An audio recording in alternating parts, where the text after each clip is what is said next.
Welcome to episode 19 of Lost in Immersion, your weekly 45-minute stream about innovation. As VR and AR veterans, we will discuss the latest news of the immersive industry. So let's go. Fabien, if you want to start, please.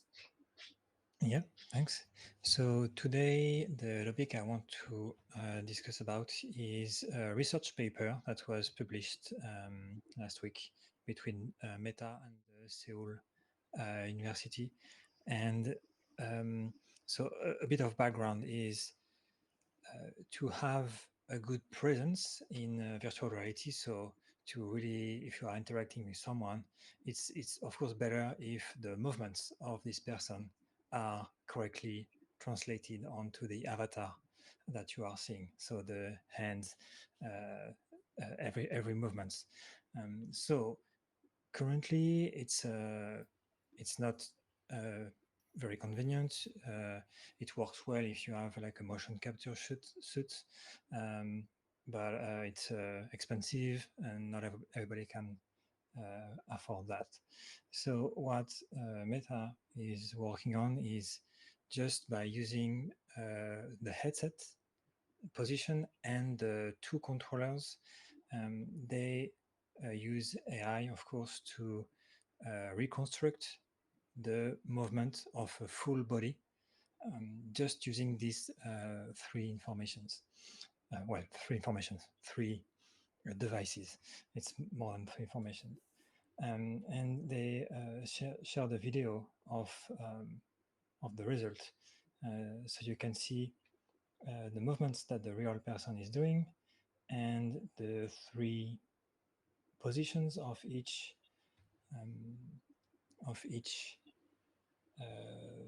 element. And what they had also is a reconstruction of the environment, so the chair, the box, the sofa, and so on. And as you can see, it's pretty impressive what they managed to do. So we can, going to sitting position, standing position, and such.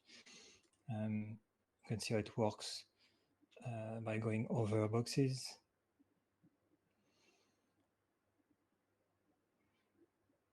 So of course it's not perfect. I will try to find, I think it's at the end of the video, you can see ways that the system kind of fails to manage the position. But it's still impressive. So I think it's just a start, because here, as you can see, what is needed is to have the environment of the user also in VR. So if there is a chair that you are sitting on, you you saw the avatar. I will play that again. It was funny. Yep. So you need to have the chair. If you have one, you have to have it in VR as well.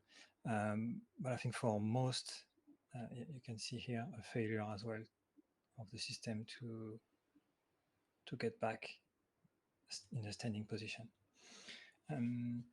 But anyway, I think it's it can be very encouraging. So usually for the problems that we have in VR, there are two solutions, like a hardware solution and a software AI solution. So it seems to be like a mix between these two solutions. And yeah, that's it.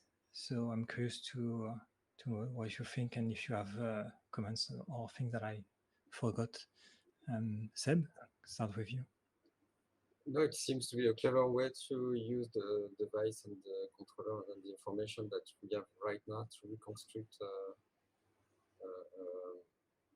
a character position, Nikkei with EA or AI, or deep learning, to have like the movement of the character in 3D that makes sense and not jitter in every direction. It seems to be smooth. I think it could be nice to have that in the game. Right now it's more floating. You are floating in most of the metaverse game that exist out there. So yet it's nice to see progress on that. Yeah. What about you, Guillaume? My reflection on that is we are all agreeing that the idea is to recreate the body of the user so that you can see yourself in VR with your headset without using any expensive other captors. The thing is, okay, they are making some progress, but before being able to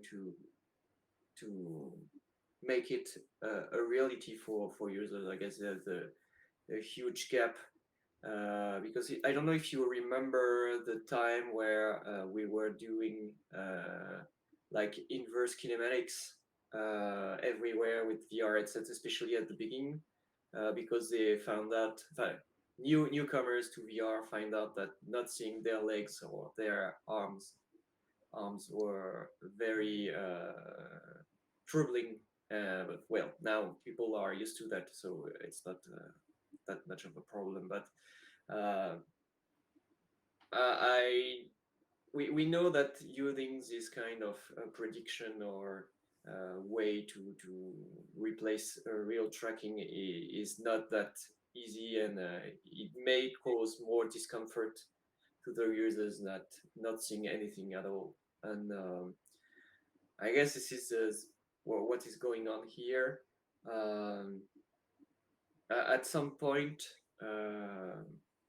maybe we shouldn't be so willing to recreate absolutely the same movement, because if you are trying to be realistic and it's not the little delay or mismatch between what you are doing and what you're seeing is very, very troubling. So this is what Meta is doing, by the way.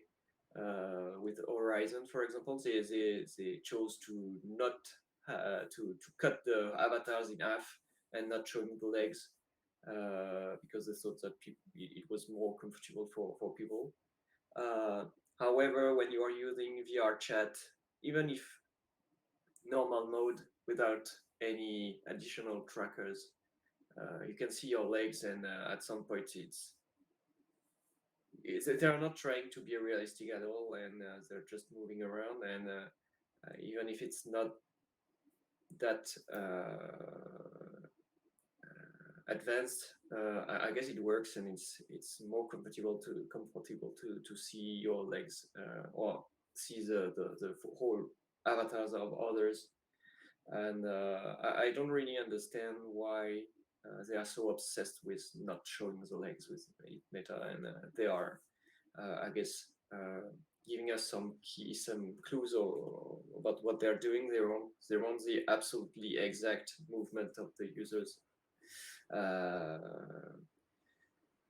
So well, this is my thoughts on this, and I'm still thinking that they could make it a way faster just by adding some small captors on the foot.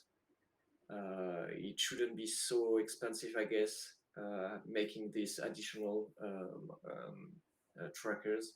We can see that Vive did these inside app trackers that can be used well, can be single use. So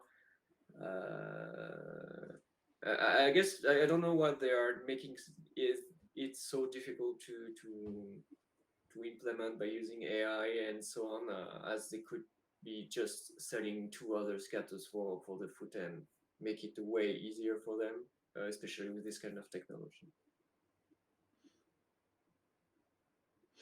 I think they're still trying to address the market. They sold a lot of Quest 2. And they try to understand why people are not coming back to their metaverse experience, so try to find a way to make it with what they've got without having them buying anything else, making the metaverse environment more realistic, more nice to look at. Yeah, but is this really what people want? This is always a question. Yeah. Meta is always answering for people by their own view of what the meta world or metaverse would be. And I guess they should be maybe listening more to the community and what people are asking for them to be integrated or to be willing to go to the metaverses of Meta and Horizon or not. Because in VR chat, the community is using those Vive box and Vive trackers for years now, and they are very, very happy with it, and they have the whole tracking as well. So apparently the answer is in the air, and Meta is not listening to this. They are focusing on newcomers and what they could expect and what they want them to expect. So there is a different approach here. Yeah, I totally agree with that. One thing, one usage where I can see a good application is the location-based virtual reality or mixed reality experiences, because I experienced one a few weeks back here, and the avatars were really behaving weirdly. So it was a 5-person experience in virtual reality, and you can see like really strange positions of the hands, arms, and so on, and it was really disturbing to see that, and kind of like took me a bit out of enjoying the experience. So I think having a smoother, even if it's not accurate, but smoother movements of the others in such experience will be beneficial, I think. Yeah, we did Eternal Notre Dame in Paris. The experience when you are together in group, and you move in group, and you see the other guys, and you can talk with your group basically on your tour. And yeah, the avatar was behaving strangely. At least it was giving the position of your colleagues in the room, but it was weird to see the movement of the avatar themselves. So I totally agree with you. But yeah, is it a market that is big enough for Meta to invest so much instead of, as you were saying, Guillaume, focusing on the users of like Horizon users? Because yeah, to this point, I guess the number of users is still decreasing. I know that it was free falling from the beginning of 2022, and I guess with all the metaverse controversy and so on, I guess they don't have a very strong community, and I don't know what the numbers are right now for the Horizon use, but I'm guessing it's not that good. I wonder about Rec Room or other metaverse platform that had a community at one point. They're increasing the numbers of users that we know. It's one of the platforms that is booming for one reason or another. I don't really get it right now, but yeah, it's funny because it's on the same approach that Meta had by having those cartoonish legless avatars. But as they are focusing on games and that the games seems to be enjoyable, apparently there is a community growing up in this, and the choice of Apple to get to be compatible with this seems to be a reasonable one, at least for now. Maybe when the Apple Vision Pro will be released, the community won't be as much as it is right now. But it is taking the Roblox road kind of right now, so can expect a huge community in the upcoming months. Okay, cool. Well, I think it's a nice transition to next topic. So, which is mine, right? Yeah. So my topic was about the information that was released last week about the VisionPro not being able to do room tracking. So not being able to recognize where it is in a specific room and reposition itself, or be able to move in a big space and position element more than 1.5 meters away from the initial point. So it seems to be a device that you use only at one standing position, and you can't really move around with it. So that's weird for me. What really makes sense for me, in a normal situation headset is being able to move around. And here they are trying to limit that directly in the code. They are also talking about limitation on the speed. So if you move too fast, they will cut the mixed reality experience and go back to a VR experience and tell you that you have to move more slowly to go back to the mixed reality experience.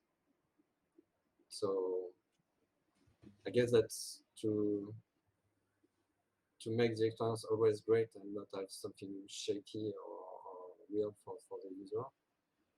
But still, that's a huge limitation on what can be done with the headset. So what do you think of that,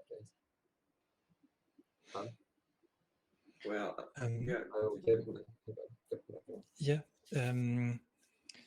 Yeah, I think it's a surprise as well. When I saw the news, I was wondering. You mentioned that one reason might be because they want to preserve the quality, like things are not like shaky or twisting. Sometimes it happens on a mixed reality device. Well, oftentimes. But I wonder if there is more another reasons, like, I don't know, security, or I don't want people to bump into a wall, or yeah, I don't know if you have more ideas about exactly why they did that, or is it like just a limitation for the beginning and something that will be lifted afterwards? Yeah, very curious to really know the deeper reasons to that. So just on my take, because there was another additional piece of news about this, is that they are completely confirming that they won't do any additional trackers, especially controllers, and that they won't support third-party manufacturers as well. So they are this news plus the other one. I guess they are completely shutting the door to the VR support that we discussed a few weeks back. This is not really understandable, especially when they are saying that they are supporting the Rec Room application. This is very, very strange. Because this is one of our fear, I guess, that this headset is only for some kind of AR usage and for people like just sitting and standing in a very, very close surface, or not moving around that much. I'm feeling like a step back at some point, because now we are very used to the six DOF movement movement with a large scale with Meta and all those headsets. Since the mixed reality initiative with Microsoft and their headsets, when we found out the inside-out tracking without those trackers all around your room. So why are they doing that? I really don't understand. They are they are shutting the door to the VR community, VR world, and so on. And for me, it's not a very good sign of what the headset would be able to do. I was really counting on the developers to get their hand in the code and found out that they could do very well, more visionary application, especially in VR, and apparently they can't do anything about this because everything is limited, and so they will lose, I guess, a whole lot of VR developers that were willing to do or create some very interesting stuff on these headsets, and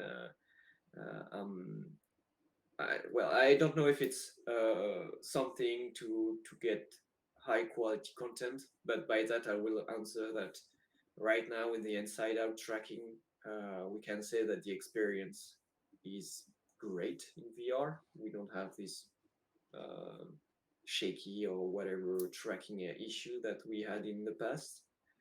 Or maybe the captors in the Apple Vision Pro are not that good, or maybe they don't master the insider tracking yet. It's very weird about this. So I don't really understand their marketing strategy here. And the more the time passed, and the more I'm very anxious about what this headset will be.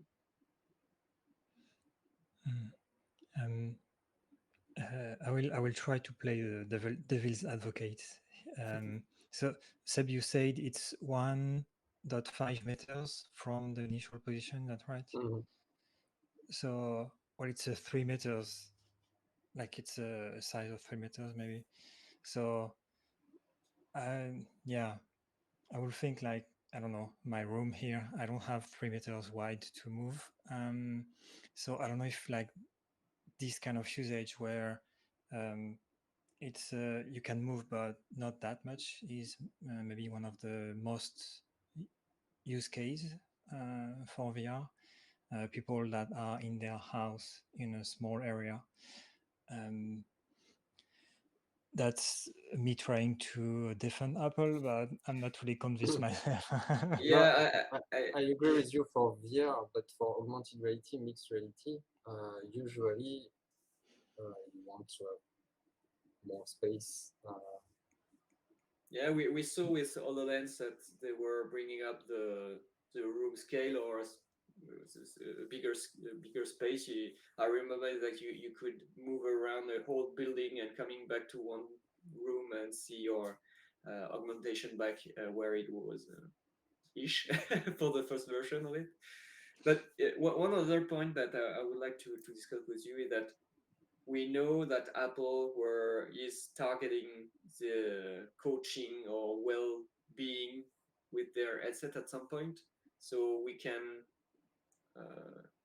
despite doing yoga, maybe at some point they were willing to do some more intensive sport with the headsets, and with the weight of the headset, this lack of tracking, and if you are saying that you're saying that it kind of shut down if you are moving too fast.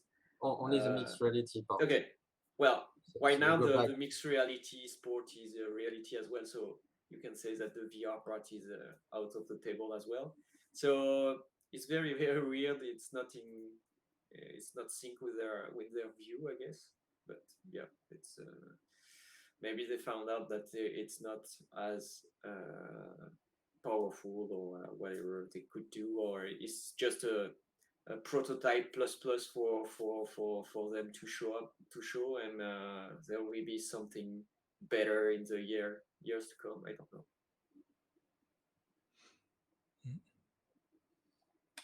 So we all agree it's real. We don't like that news. Yeah, the second news was about this Air Monocle news, which seems to be for me an upgrade of the Google Glass, like the screen that you have in front of your eyes. And I saw that the Oculus founder yeah, back up this company and invest in this company. So looks like this. It's weird to me. It does need, I guess, to be integrated more, but they say it's only 15 grams, so quite not heavy at all. And you wear it only on one eye.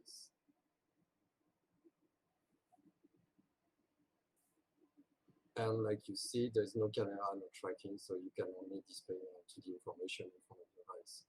I guess it gets information from your phone, so you're streaming the information from your phone to the device, so you can get maybe GPS location, weather information, or news, or your email. But like the Google Glass, no more than that, no more multi-reality information than that. So yeah, I wonder what you think about that kind of device that come back.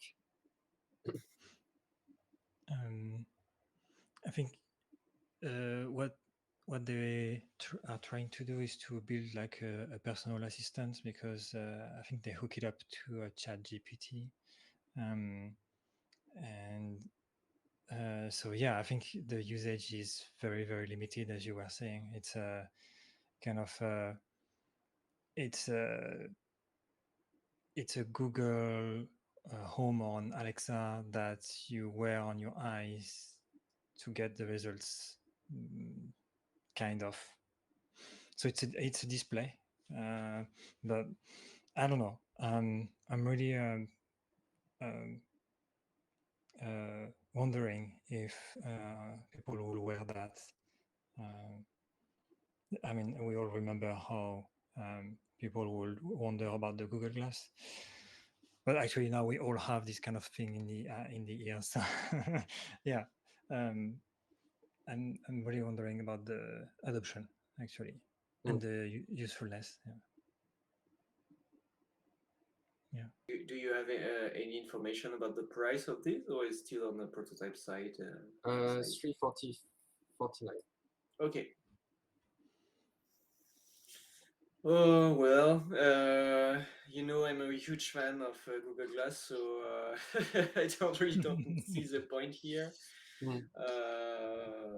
Maybe just on phase one and opt it to a different thing, because what is interested is the small size of it. The technology behind that is not that innovative, however.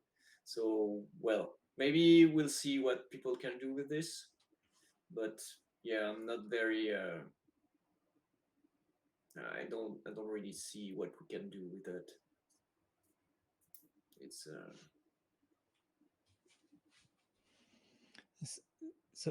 something that is interesting in the article that you are showing is there are the I'm talking about the article itself. They are comparing that to Magic Leap 2 and Apple Vision Pro, but it's like it's not even the comparison.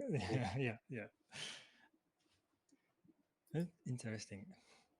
Yeah, they don't want to compare it to Google Glass because they know they could have the same future. It's the idea to integrate that in a more powerful headset afterwards, with two glasses like that on the two eyes, maybe. But yeah, I don't know. Well, maybe as a first step, why not? If they have a more advanced roadmap in the months or years to come, maybe it can make some sense. If they just want to sell this as it is and see what it's coming.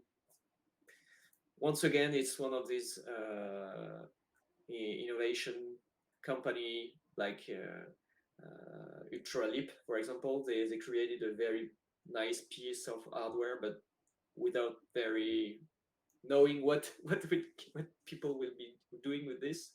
on the ultra leap side, they were lucky with the VR and so on, and people get there and in with their products and find a way of using it. But I don't know if you remember the first years of Leap Motion with their old names. They were just yeah, it's a very good tracker. Please use it. But what what do you want us to do with this? And there are, I guess, a lot of companies that are doing this by passion and creating new devices, especially in haptics. So also you can see without really doing a market scan or knowing exactly what people will do. This is just yeah, we are just launching a new great products, and please tell us what you'll be doing with this. So it's a very risky choice, and I guess also it's more another reflection about the economical situation right now. We can see that maybe one fifth of the company in the Silicon Valley will shut their doors in the upcoming months, because as we know, the Silicon Valley companies are not making any money, and as investors are now not investing as much as they did in the past, now a lot of company will just fall down because they don't have this market studies and found out their the customers just simply as that. So maybe we found out a new way of doing innovation where you have to find somebody to buy your products at some point, which is not the case for everyone right now, because they just have money for doing and creating without any pressure of what they'll be selling and how much they'll be selling. So maybe a new wave of innovative company in the next years to come. Yeah. Interesting. Okay, so do you have anything more to add with this or No, you can okay? go on So to your side. I'll do my here. So on my subject to it, there was an interview of our friend Palmer Luckey,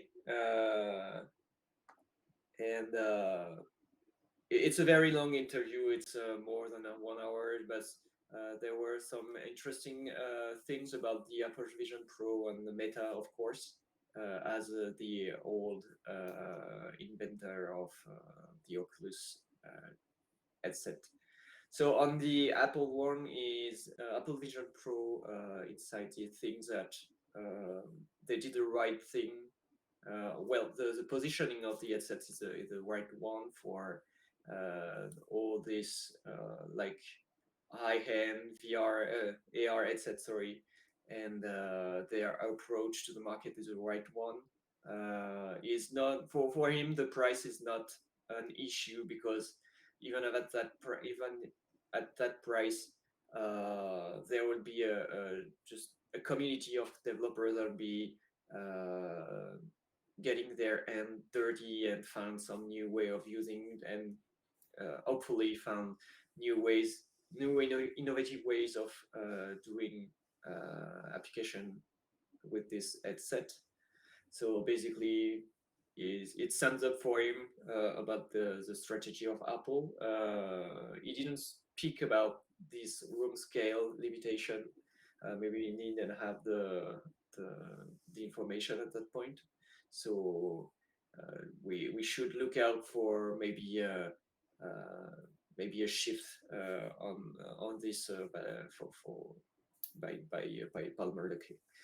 What is very interesting is what is all conversation about Meta and their new approach to the development of their VR headsets. Is talking about the new iteration, especially the Quest 3, and the fact that at some point they were making an evolution through their headsets, especially with the eye tracking, for example. They had the Quest 2, they got the Quest Pro with their integration of the eye tracking. And then when you're getting to the Quest 3, they're just not doing the eye tracking anymore. So for him, it's some kind of failure because they are not improving their headsets as the way they should be by investing on some innovation and putting them on the lower price headset at some point. So for him, the eye tracking is a failure for Meta because it's not well integrated, and then they are not putting it in the more the lower price headset for everyone to use. So this is one thing, and the other one is their way of trying to get to build a community. And for him, Meta is just playing the price tag strategy. And he's mentioning an old post he did in 2018 where the title was when free isn't cheap enough. So the thing is want to tell us is that even if your headset is $50, if the technology or the community is not there, nothing will happen at all. So is what he would have done with Meta is maybe not doing the race to the price tag and make headset as affordable as possible, like Meta is kind of doing right now, and maybe more doing some very well integrated innovation like the eye tracking for a specific community that will be creating the whole Meta horizon and create a whole strong community and create engagement to the users so that at some point it would be strong enough and there would be enough user to lift the whole project and make the metaverse a reality. So for it, there's a lack of understanding of our engagement and community are working and how to build a whole initiative that will be lasting for years and years. Like we talked about Second Life last week. This is exactly the case. They have a strong 1 million community that is still there after 20 years. So we can see that you can build this kind of project and have something that is durable, but you have to do it the right way, and the price is not the answer to that. So basically, of course, I invite you to watch the whole interview. It's very interesting to see what he's doing right now, especially with AI and military. But yeah, this is what I wanted to share with you. Cool. Yeah, it's so are you do you agree with him, or do you think that is a bit too critical about Meta? And, but I guess we already answered with our previous conversation about Meta. But yeah, please go on. Yeah, I totally agree. Something that I'm wondering is if I'm correct, Meta is in a very specific position because they are both producing a headset and trying to push the horizon. Mm-hmm. So they have both like the software and the hardware. And to my knowledge, like it's a very specific situation and a very difficult one.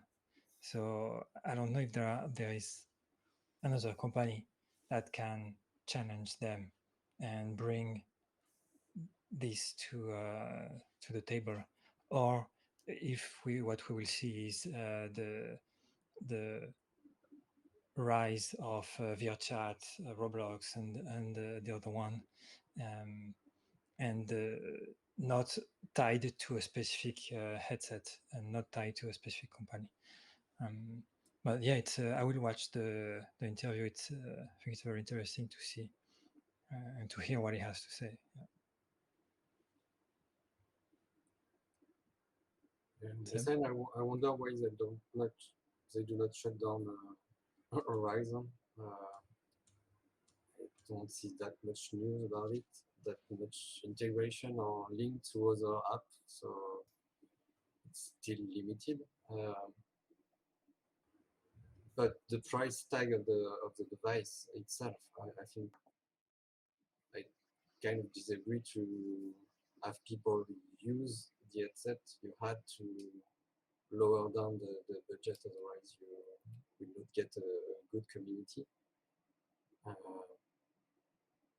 So it's more on the investment they do internally that I agree with you. They should focus on eye tracking and more on the device itself and the functionality that they add to the device than to try to make the metaverse environment right now.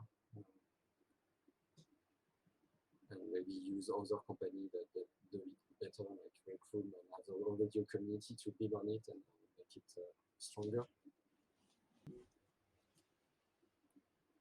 Yeah, for the Horizon not shutting down, I guess it's too soon for them to do that because of the numbers they announced, the investment numbers, like 3 billion. We know that it's not the real one for especially just Horizon. It's shared between their hardware and software divisions. But I guess for investors, announcing that they are shutting down Horizon would be a very strong strike. So they'll do it slowly or silently at some point, like Google did with the Google Glass. It's just disappeared at some point, and officially it was still there, but nobody were hearing about this anymore. So they won't do as Microsoft did by announcing that, yeah, okay, we are shutting down everything, which was more something for investors to be reassured.